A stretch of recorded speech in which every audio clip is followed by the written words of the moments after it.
दयाल को मुखे हृदय हरि नाम नित पद संगत साधु की आजीवन मुक्त सुख राम अणभे पद पर काश के दायक सतगुरु राम अनंत कोटि जन सहाय की गाय करो प्रणाम सतगुरु को एको शब्द मन कोई लेवे तो सहज होत है संत दास मुश्किल सुआसान भक्ति भक्त भगवंत गुरु चतुर नाम जिनके पद रज परसता नासत विघ्न सब धरती कागज करऊं सब वन कलम कटाए सात समुद्र शाही करूं सतगुरु गुण लिख्या न जाए राम राम राम राम राम। आप सभी के अंदर विराजमान परमात्मा के पावन चरणों में प्रणाम। राम राम राम राम राम राम राम। स्वामी जी श्री रामचरण जी महाराज की 90 वाणी ग्रंथ प्रहलाद चरित्र चल रहा होली के अवसर पर।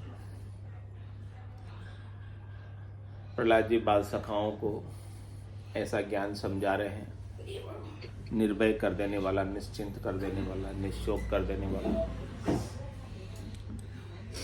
जिस ज्ञान को पाकर स्वतः ही मन के अंदर वैराग्य वृत्ति उत्पन्न हो जाती है। ऐसा ज्ञान सब बच्चों को सिखा रहे हैं। और जो बाल्यावस्था में ऐसे ज्ञान को पा लेता है, क्योंकि बच्चों में सीखने की क्षमता ज्यादा होती है। बच्चों को जो सिखाओगे वो सीख लेंगे,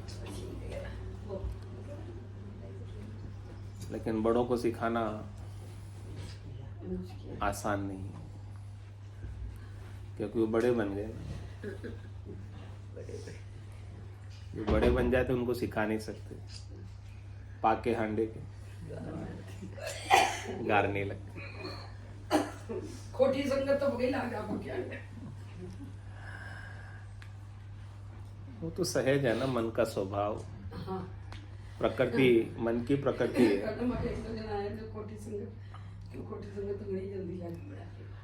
मेहनत करनी पड़ती, पुरुषार्थ करना पड़ता, तो ऊपर उठने के लिए करना, नीचे गिरने के लिए क्या पुरुषार्थ। हाँ, नीचे तो स्वतः ही गिर जाते हैं। 1 मिनट उड़ना होता है, उसके लिए पुरुषार्थ चाहिए। गिरना हो तो गिर जाओ, उसमें खींच ही रही है प्रकृति आपको नीचे गिराने के लिए। गुरुत्वाकर्षण आपको नीचे खींच ही रहा है। ये शब्द रूप रस गंध स्पर्श आपके मन को गुरुत्वाकर्षण की तरह नीचे खींच ही रहे हैं। तो पुरुषार्थ करना पड़ेगा, तो इनसे बचने का करना पड़ेगा, इनसे ऊपर उठने का करना पड़ेगा। बाकी स्वतः तो उठ नहीं पाओगे बिना सद्गुरु के ज्ञान के। बिना तो नीचे नीचे गिरते जाओगे। तो यही बात महाराज फरमा रहे हैं कि जब लगे रोग ग्रसित नहीं भाई, तब लगे औषधि काहि न खाई। जब घर जरे रुकूप खिनाई, उद्यम लोग हंसे रे भाई। पहले पांव कांपने भरिए, तो पीछे कहाँ पखाल न करिए। चित जल संग दुख सुख जग माई, ज्ञान उदक बिन छूटे नाही। अजरी कड़े मिष्ट के माई, कर मींडे पर सुरजे नाही। प्रथम स्वाद स्नेह न लावे, तो बंधन परे न पर लिपटावे। जब लग पाए परे नहीं बेरी, तब लग हरि मग लीजे हेरी। जब लग रहे नहीं रखवारो, तब लग भजिए बाल कुमारो। ताते सब जीवन में जाइए, साध संगति मिल हरि गुण गई। ज्ञान भक्ति वैराग विचारो, यही विधि आप अपन को त्यारो। अपने आप को त्यारना है, और सब अपने आप को खुद ही त्यार सकते हैं, दूसरा कोई किसी को त्यार नहीं सकता। तिरना है तो आपको खुद को ही तिरना पड़ेगा, दूसरा कोई आपको तिरा नहीं सकता। मनुष्य खुद ही अपना मित्र, खुद ही अपना तो कह रहे महाराज की क्षितिजल संग दुख सुख जगमाई, ज्ञान उदक बिन छूटे नाई। ये शरीर के साथ में सुख दुख की चिट्ठी लिखी हुई आती। जैसे जैसे जिसके जिसके प्रारब्ध होते हैं ना, यानी जैसे जैसे जिसके जिसके कर्म होते हैं, उन कर्मों के अनुसार चिट्ठी लिखते जाते हैं, और वो चिट्ठी शरीर धरकर आप भोगते हैं। जैसा किया है वैसा वापस मिलता। हाँ भोगना पड़ता है। तो जब तक शरीर धरोगे, क्षितिजल पावक गगन समीरा का, तब तक उसके साथ सुख दुख लगे ही रहेंगे। क्षिति पृथ्वी का नाम। क्षिति पृथ्वी क्षितिज आकाश। नहीं, क्षितिजल नहीं वही है, क्षितिज जल गगन अग्नि समीर समीर तुम्हारा गगन क्षितिज पृथ्वी। तो सुख दुख उसके साथ पांच तत्वों के शरीर के साथ हमेशा बना रहता है। तो जब तक आप पांच तत्वों के शरीर बने रहोगे, धरे रहोगे, तब तक सुख दुख छूटने वाला। तो इसके लिए महाराज कह रहे हैं आपको क्या बनना है और कैसे बनना है। ज्ञान उदक बिन छूटे नहीं। जब तक आपके गट के भीतर ज्ञान का उदय नहीं हो जाए, सदगुरु के ज्ञान का सूर्य, सदगुरु के ज्ञान का प्रकाश जब तक आपके गट के भीतर उदय नहीं होगा, तब तक आप शरीर से, संसार से, इंद्रियों से, वस्तुओं से, व्यक्तियों से जो सुख प्राप्त कर रहे हो, या जो सुख प्राप्त करने के लिए सुख के भ्रम में जो कर्म कर रहे हो, और फिर उन कर्मों का भोग भी भोग रहे हो, वो छूटने वाला नहीं। करनी क्रिया करने से सुख दुख छूटेंगे नहीं। अच्छी करनी करोगे तो क्या मिलेगा? It's 8:15. अच्छी करनी करने से क्या मिलता है? स्वर्ग, स्वर्गवास। स्वर्गवास। अच्छी करनी करने से शुभ कर्मों का, पुण्य का बंद हो जाता है, और पुण्य को भोगने के लिए फिर स्वर्ग में जाना पड़ता है, देवताओं के ऊंचे लोकों में जाना पड़ता है। ये अच्छी करनी का परिणाम। और बुरी करनी का परिणाम 84 में याचनिक काया पाकर नारकीय दुखों को भोगना पड़ता है। तो करनी करने से, क्रिया करने से कभी छूट नहीं पाओगे। तो एक तो मार्ग है करनी और क्रिया का, और दूसरा मार्ग है ज्ञान। ज्ञान के मार्ग में करनी क्रिया नहीं, ज्ञान का मार्ग बेकरनी का है। ज्ञान का मार्ग राजयोग, जिसमें कुछ करना ही नहीं होता।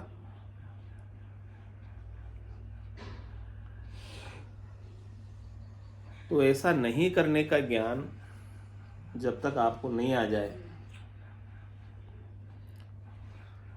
नहीं करना, पाप पुण्य दोन्यासु न्यारा, भरम करम दोन्यासु। क्यों करोगे तो पाप होगा या पुण्य होगा, दो में से एक होगा करने से, और करोगे ही नहीं तो न पाप होगा न पुण्य होगा।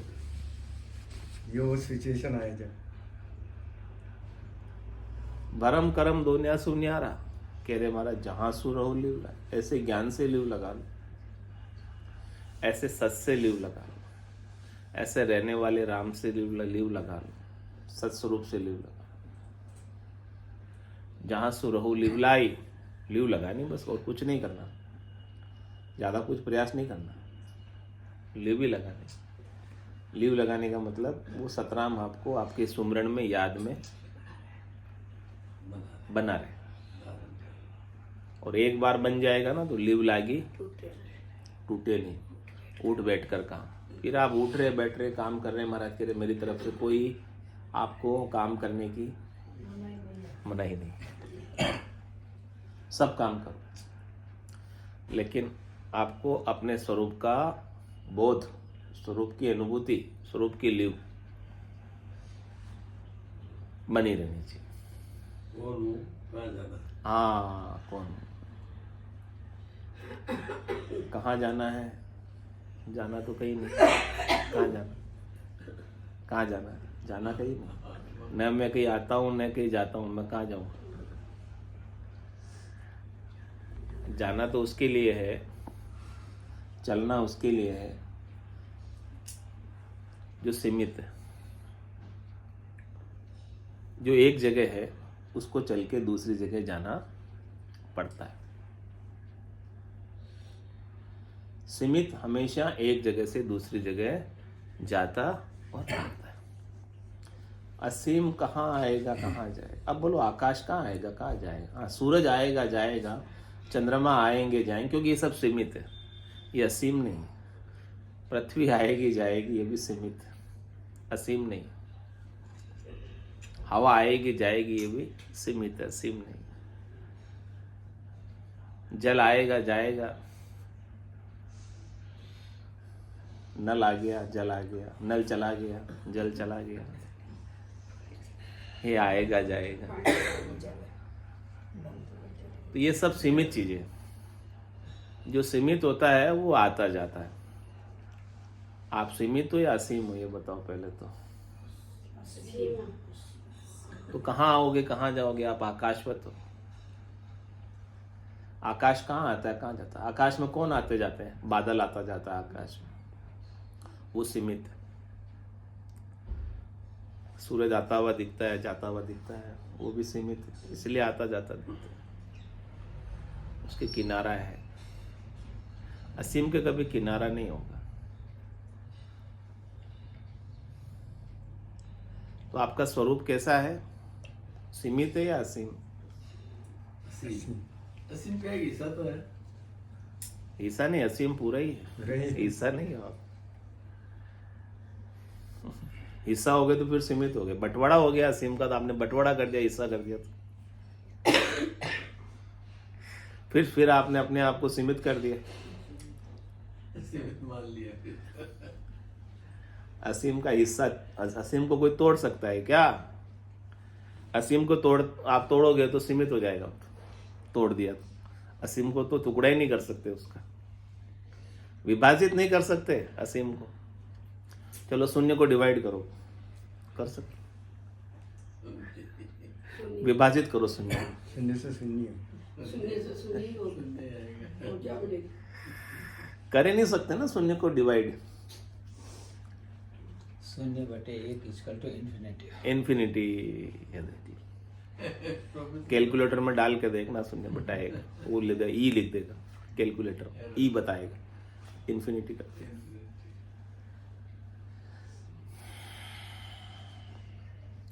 तो कहाँ आना कहाँ जाना? कहीं आना नहीं कहीं जाना नहीं, आप आने जाने वाले हो ही नहीं। ऐसे असीम हो जाओ, आकाशवत, कि कहीं आना नहीं कहीं जाना नहीं। आकाश का तो फिर भी क्षितिज होता है कि वहां दूर आकाश खत्म होता दिख रहा है, वहां धरती और आकाश मिल रहे हैं, ऐसा दिखता है ना। लेकिन आप तो उससे भी अधिक विलक्षण, आकाश से भी।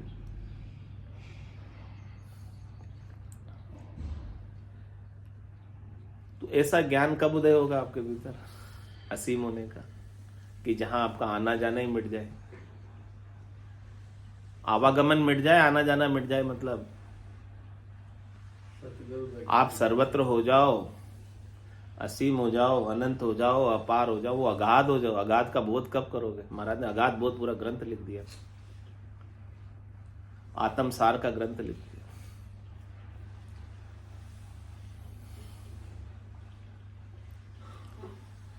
तो ऐसा सदगुरु का ज्ञान जिसमें करनी नहीं, क्रिया नहीं, ऐसा ज्ञान आपके गट के भीतर स्वरूप का, सत का, अविनाशी का, असीम का, अनंत का, अपार का, अगाध का उदय नहीं होता, तब तक आपको अपने सीमित होने का सुख दुख मिटने वाला नहीं। चाहे कितनी क्रिया कर लो, कितनी करनी कर लो, कितने उपाय कर लो, काम बनने वाला नहीं। और महाराज दृष्टांत देकर समझा रहे हैं। अजरी कड़े मिष्ट के माही, कर मींडे पर सुरजे नाही। अजरी किसे कहते हैं? मक्खी, मक्खी, मक्खी, मक्खी। मिठाई, गुलाब जामुन बनाया, रसगुल्ला बनाया, मक्खी आके उसके ऊपर बैठ गई और उसे स्वाद आ रहा है मक्खी को, इसलिए आके बैठी। वो खुशबू सूंघ के आ जाती है मक्खी। मक्खी को कैसे पता चलता है कि घर में गुलाब जामुन या रसगुल्ले आए? चिकन तो पता चल जाएगा, गंध से ही पता चल जाता है उनको। वो गंध, खुशबू को देखकर, उनके सेंसेस को देखकर, पंच इंद्रियों की ये वो भी, उनके भी इंद्रियां हैं, अपने हैं इंद्रिया जैसे, तो वो स्वाद लेने के लिए आ जाती है और आकर बैठ जाती है उसके ऊपर। और वो वहां स्वाद लेने में इतनी मगन हो जाती है कि उससे वहां से उसको उठने की इच्छा होती ही नहीं। इतना अधिक स्वाद, मिठास का उसे, इतना अधिक रस मिठाई में उसे, मिष्ठान में उसे आता है कि वहां से वो जाना ही नहीं चाहती। फिर वहां रस लेते लेते ही वो उसी में ही, चाशनी में थोड़ी देर बाद देखते हैं तो वो मरी हुई मिलती है। ऐसा ही होता है। तो महाराज कह रहे कि हमारी स्थिति भी ऐसी मक्खी की जैसे ही है। हम भी शब्द का, रूप का, रस का, गंध का, स्पर्श का स्वाद लेने में,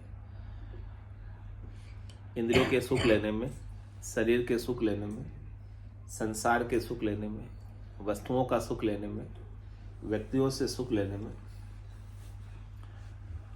इतने रच पच जाते हैं जाना ही नहीं कि यहाँ से वापस जाने की कोई समझ, आती।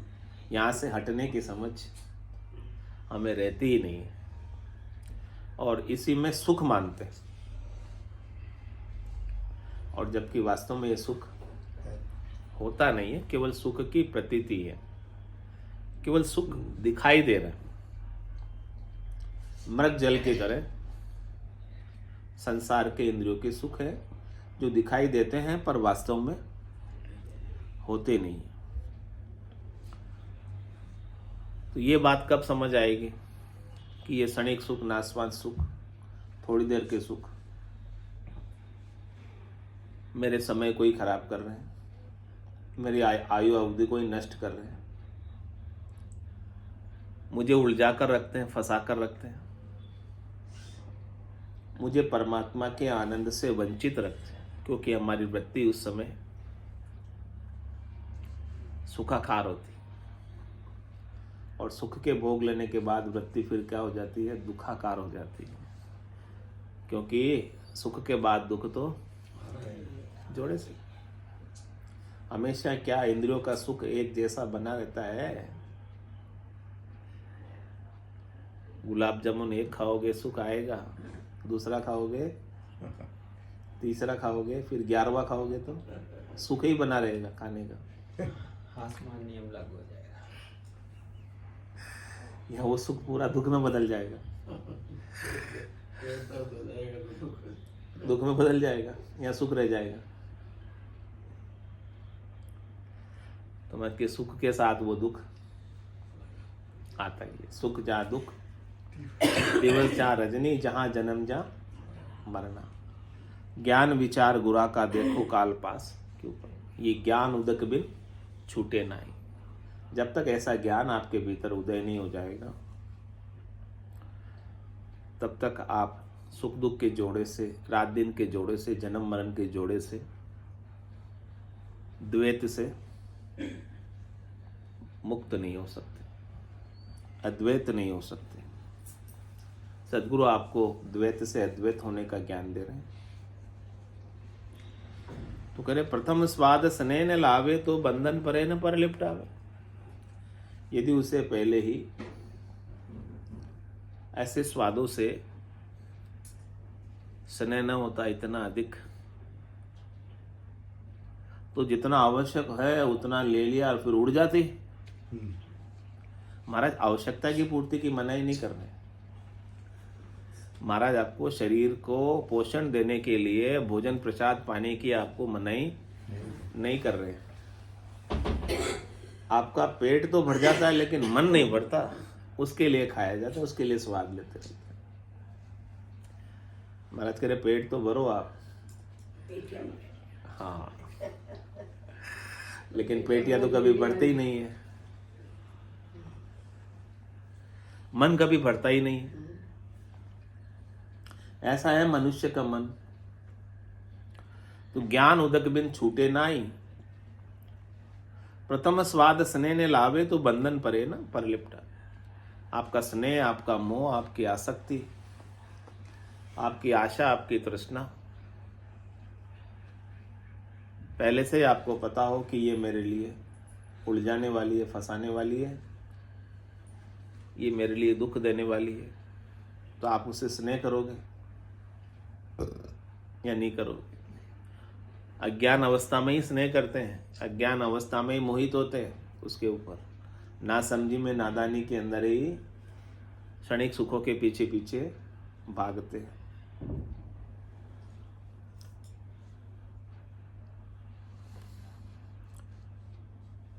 तो बंधन में नहीं पड़ते यदि आपको ज्ञान होता, और पर लिपटाने की भी आपको आवश्यकता नहीं होती, लपेट में आने की भी उसकी आवश्यकता नहीं होती। इसलिए महाराज कह रहे हैं जब लग पाए परे नहीं बेरी, तब लग हरि मग लीजे हेरी। कहने ये कर्मों की बेड़ी, आप कर्म कर करके अपने पाँव पर पाप पुण्य की बेड़ी, पाप पुण्य लो कंचन बेड़ी, और पाँव पड़िया जीव दुख पावे। पाप कौन सी बेड़ी है? लोहे की। और पुण्य? सोने। हाँ, बेड़ी दोनों। बेड़ी तो दोनों है, बंधन तो दोनों है, दोनों को भोगने के लिए आपको शरीर It's को 8:30. धरना पड़ेगा। तो कह रहे कि जब लग पाए परे नहीं बेरी, तब लग हरि मग लीजे हेरी। अब तो बाल्यावस्था थी ना, उन्होंने तो इतने कोई कर्म किए ही नहीं, सब बालकों ने, 5 साल के बालक थे सब। तो उनको कह रहे कि आप अभी तो कर्मों में प्रवृत्त हुए नहीं हो, तो आपके पाँव में अभी कोई विशेष बेड़िया हाँ पड़ी नहीं है। तो आप अभी से ही केवल्य की भक्ति का, स्वरूप के बोध का, राम जी के भजन का, सतराम के सिमरण का मार्ग अपना लो, तो आप भी परम मोक्ष की प्राप्ति कर लो। फिर आपके जितने भी काम होंगे ना, कर्म होंगे ना, वो सब निष्काम कर्म होंगे। और निष्काम कर्म तो बंधन का कारण है ही नहीं, सकाम कर्म ही बंधन का कारण। हम कोई कामना लेकर कर्म करते हैं तो उसका सुख दुख हमें होता है, और हमारी कोई कामना ही नहीं है किसी काम को करने के पीछे, तो उस काम के परिणाम से हम न सुखी होते हैं और न दुखी होते हैं। किसी भी काम के परिणाम से हम सुखी या दुखी हो रहे हैं, इसका मतलब हमारी कोई न कोई कामना इसके पीछे लगी हुई। थी। पर है कि सुख के लिए अगर अपन कोई तपस्या करें तो भी फिर अपने लिए कर्म बंधन होएगा।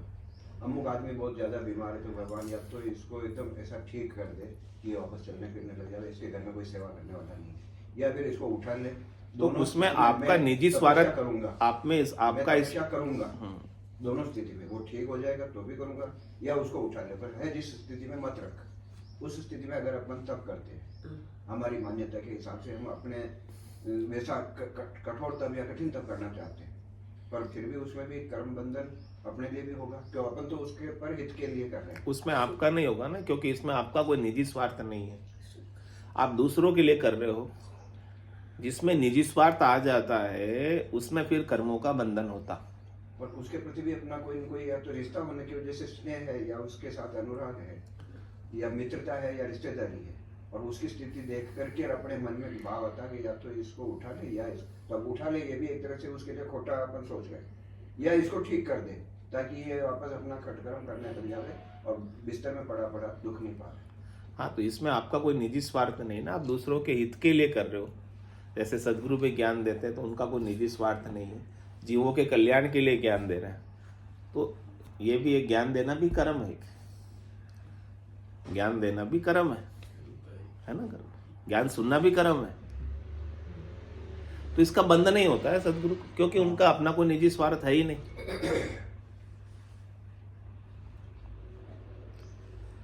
जिसमें निजी स्वार्थ की भावना आ जाती है वो बंधन का आपके लिए कारण बन जाता है। उसके परिणाम से आप सुखी होते हो, दुखी होते हो। परिणाम से सुखी दुखी ही आपकी कसौटी है कि आपका इसके पीछे कोई कामना थी स्वार्थ की या नहीं थी। सुख किससे होता है? जिससे हमको स्वार्थ पूर्ति होती है। दुख किससे होता है? जिसमें हमारा स्वार्थ सजता नहीं। तो आप परिणाम के सुख दुख की अनुभूति से देख लो कि हमारा कर्म जो हमने किया है वो निष्काम था या सकाम था।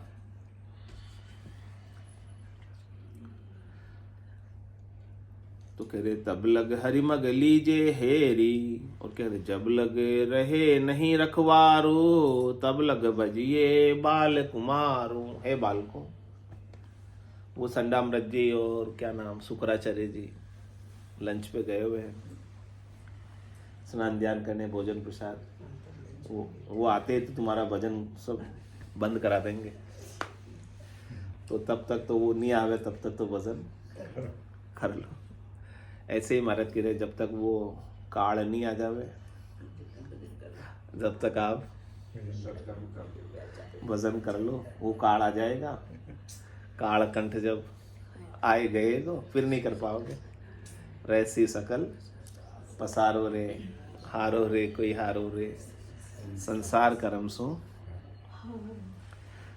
तो कह रहे कि जब लग रहे नहीं रखवारू, तब तक वो काल नहीं आया है। जब तक वो दोनों ही नहीं आए हैं तब तक तब लग बजिए बाल कुमारू, तब लग भजन कर लो। तो फिर नहीं बनेगा आपसे भजन, फिर तो नहीं ये चलेगा। फिर आप कर ही नहीं पाओगे। इसलिए कह रहे ताते सब तजी बन में जाइए, साध संगति मिल हरि गुण गई। इसलिए कह रहे कि सब आप क्या करो, अपने मन से सब चीज़ों की आसक्ति छोड़ दो। आपको जितनी भी चीज़ें संसार में मिली है, जिनका भी आपको संयोगी संबंध हुआ है, वो आपको थोड़े समय के लिए सदुपयोग करने के लिए मिली है। उसे आप अपनी मत मानो।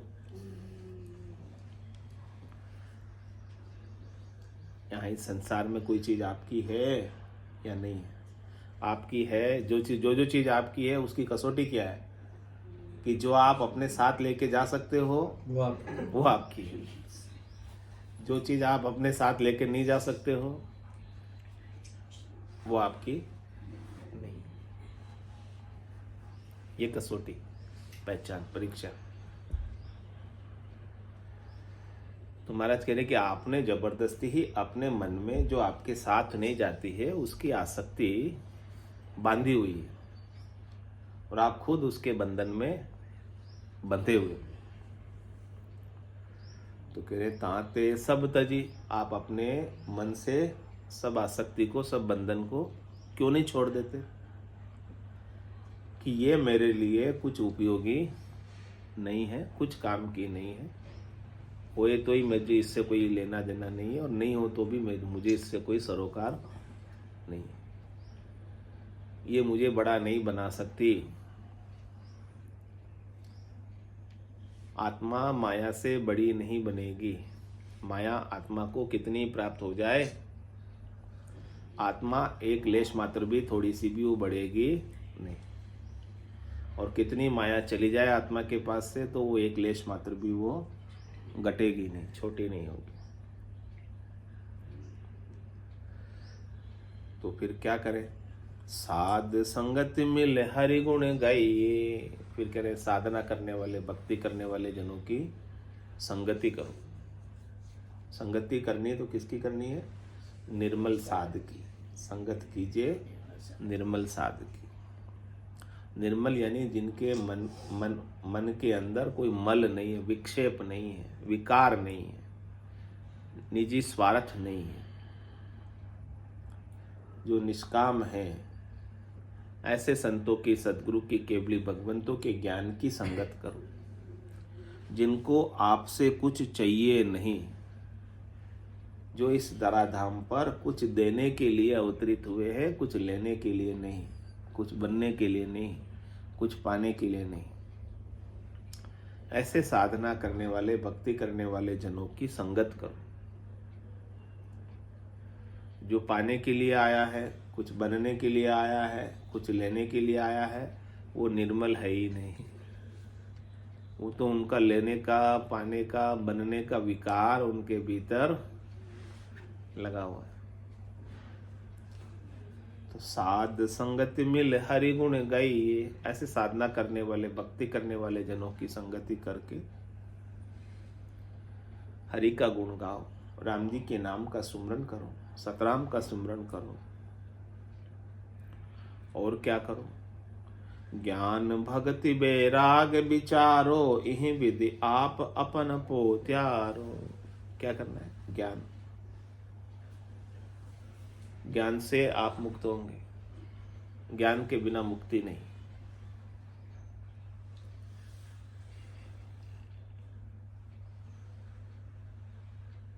आत्मा की मुक्ति ज्ञान से,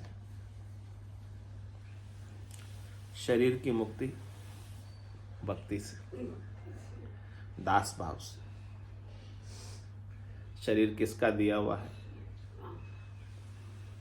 परमात्मा का। तो इसको परमात्मा की सेवा में लगा दो, परमात्मा के जनों की सेवा में लगा दो।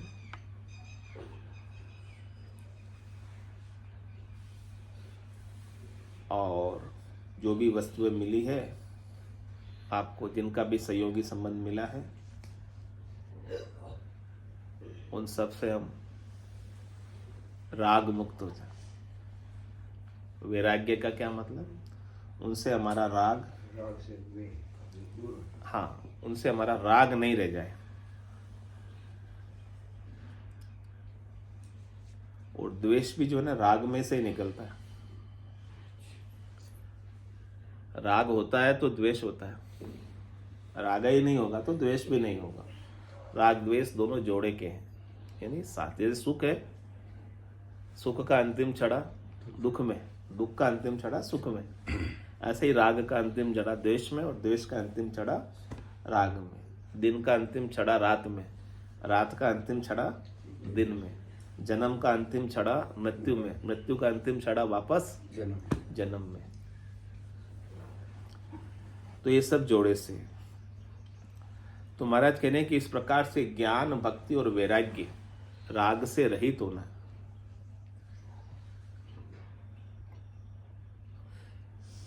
इस बात पर आपको क्या करना है? विचार करना है, चिंतन करना है, मनन करना है, निधिध्यासन करना है। यानी अपने ऊपर इसे इम्प्लीमेंट करना है, लागू करना है। जब तक इस ज्ञान को आप अपने ऊपर लागू नहीं करोगे, तब तक आपको निश्चिंतता नहीं आएगी, निर्भयता नहीं आएगी, निशोकता नहीं आएगी, निशंकता नहीं आएगी। सुख दुख आपका मिटने वाला नहीं है जब तक आप इस ज्ञान को अपने ऊपर लागू नहीं कर लोगे, इस पर विचार नहीं कर लोगे। महाराज कह रहे रे मतिहीना मानवी, कुछ तो करो विचार, क्या लायो क्या ले जाओ सी, निर्जिन धंधो मार, निर्जिन धंधो मार, भूल करता ने बैठो, माया तणी उपाय स्वाद स्वार्थ में सेठो, बल सहस्त्र लाख कोडिया करो, रति ने चाले लार, रे मतिहीना मानवी, कुछ तो करो विचार।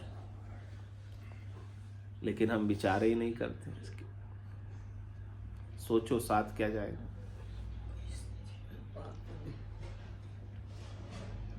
ये लाइन लिखी हुई मिलती है। कह रहे पाप और पुण्य संग दो ही चाले, और न चाले लारो।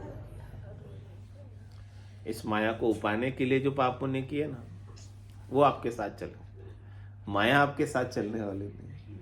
यानी पापों की गठरी, कर्मों की गठरी भोगने के लिए आप साथ लेके जाओगे, और जो पाप करके कर्म करके जो माया उपाई है वो यही छूट जाएगी। यानी माया तो मिली नहीं और उसका दुख वापस से, माया तो रही नहीं साथ में, यानी माया का सुख तो भोगा नहीं, उपा ली, छूट गई, पीछे बंटवारा हो गया, और उपाने के लिए जो कर्म किए थे वो अपने साथ चलेगा, वो अपने साथ चले। उसका दुख हमें भोगना पड़ेगा जिसने किए। तो महाराज कह रहे ज्ञान भक्ति बैराग विचारो, इहि विधि आप अपन पोत्यारो। इस प्रकार से आप अपने आप को इस भवसागर से मुक्त कर सकते हो, तार सकते हो। यदि आपके अंदर लगन है, यदि आपके अंदर जिज्ञासा है, यदि आपके अंदर मुमुक्षा है, यदि आप मुक्त होने की इच्छा रखते हो, तो मुक्त होना कोई मुश्किल काम नहीं है। ऐसा काम नहीं है कि आप नहीं कर सकते।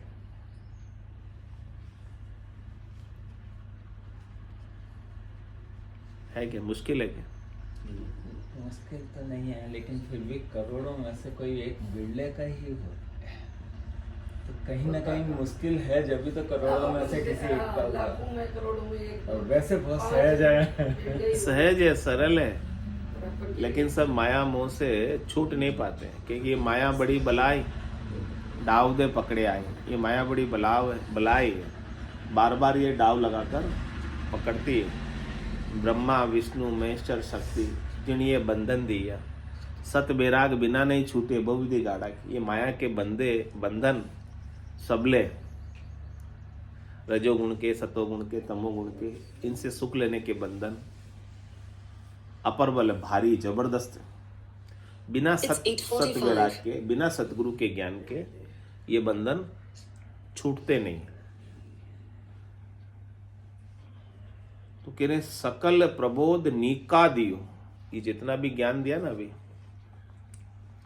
प्रहलाद जी ने बाल कुमारों को, सखाओं को, मित्रों को, बहुत ऊंचा ज्ञान दिया, श्रेष्ठ ज्ञान दिया जो उनकी समझ। हाँ, इसके मुकाबले में कोई ज्ञान इस संसार में नहीं। ऐसा ज्ञान 5 वर्ष के प्रहलाद जी ने अपने बाल सखाओं को दे दिया, जो अच्छे अच्छे लोगों की समझ में नहीं आता, बारी बारी तोपों के समझ में नहीं आता। ऐसा ज्ञान सकल प्रबोध नीका दियो, जन प्रहलाद हित लाए। किस लिए दिया? बाल कुमारों ने कहा था कि भाई हमको हमारा भी कल्याण करना है, हमें भी ऐसी कोई कल्याण की बात, उपाय बता दो। तो प्रहलाद जी कोई स्वार्थ होगा ऐसा ज्ञान देने के पीछे? ज्ञान पलट जा रखता ही। परम संत परमार्थी नीके कहे बनाए। परम संत कैसे होते हैं? परमार्थी होते हैं। उनको अपना कोई निजी स्वार्थ नहीं है, तो वो हमेशा आपको नीक की बात ही बताएंगे, श्रेष्ठ बात ही बताएंगे, उत्तम बात ही बताएंगे, जिसमें आपका कल्याण हो, ऐसी ही बात बताएंगे। राम सदगुरु देव जी महाराज ने धन्य हो परम दयाल सदगुरु सुखराम जी महाराज ने धन्य हो अनंत श्री सदगुरु सुखराम जी महाराज के ज्ञान सस्वरूप भगवान ने धन्य हो केवली भगवंता ने धन्य हो जीवा तारण जहाज ने मोक्ष के मालिका ने अनंत कोटि संतान राम सभा में राम राम सा राम राम सा राम राम राम राम राम राम